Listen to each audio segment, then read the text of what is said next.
in conjunction with Australia Day, there's always a very big celebration and a banquet on the lead-up to Australia Day, with Australian lamb as the forerunner. Oh, yes, it's a must, isn't it? Isn't it? We had a leg of lamb last night. It was delicious. I had roast lamb tonight for dinner. And those cutlets at this time of year, just beautiful. Crumbed cutlets. Speaking of cutlets, Donna Demaio, good evening.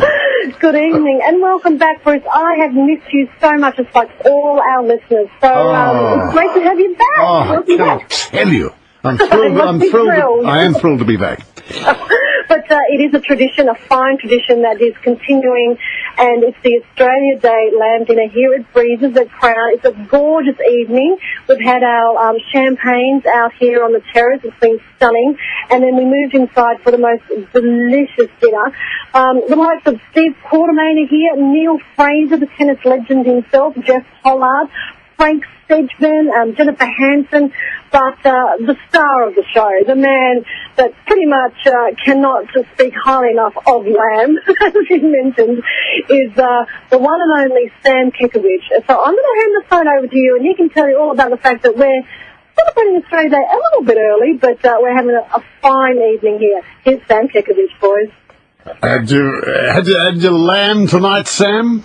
Yes, Bruce and Phil, how are we? Yes, the lamb was outstanding. Delicious, succulent, as you could well. High on protein, too, I might add. What's your favourite dish? Is it the leg or a chop?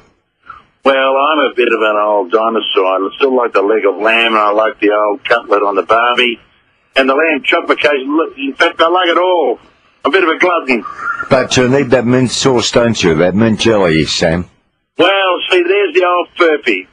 They'll see, everyone thinks you need the additive of the cumin or the mint jelly. That used to be the old days when lamb wasn't quite the lamb it is today. It's now a nice, juicy, succulent piece of meat that doesn't need all the embellishment. But if you so desire, a little bit of mint jelly won't go astray. Of course, barbecues are all the rage this week too, aren't they? Well, barbecues, if you don't have a barbecue, you're un-Australian. Sure. For God's sake, a barbie is he's the single catalyst that binds us all together. Yes, it does. It does. Is lamb as popular overseas as it is here? Oh, no. The quality of lamb is not quite the same there, Bruce. They have a version of, but nowhere near the quality that the Australian farmer's been able to provide and create. I might add, in great adversity, he has been able to cultivate a wonderful, wonderful product. Yeah, well, when you go overseas, you're more likely to get mutton, perhaps. I see how McDonald's have embraced lamb now, haven't they, Sam? Well, that's the ultimate almost endorsement, is it not, Phil? Yes. You know, McDonald's, if you know their history in 30-odd years of Australia, they've only ever sold beef. They've had the same bun. They've had the same bit of lettuce, the same tomato, the same zucchini, and they've never dabbled outside, but they've finally come across and realised that lamb might take it to the summit instead of hovering around base camp. Oh, yeah, it's such a winner, isn't it? Always has been. All right, mate. Well, good on you, Sam. Thanks so much. A great Australia Day ahead for you. You have a great Australia Day, you two. You're two Australian icons of absolute epiphany talking to you. Epiphany. Thank you, Sam. Good night.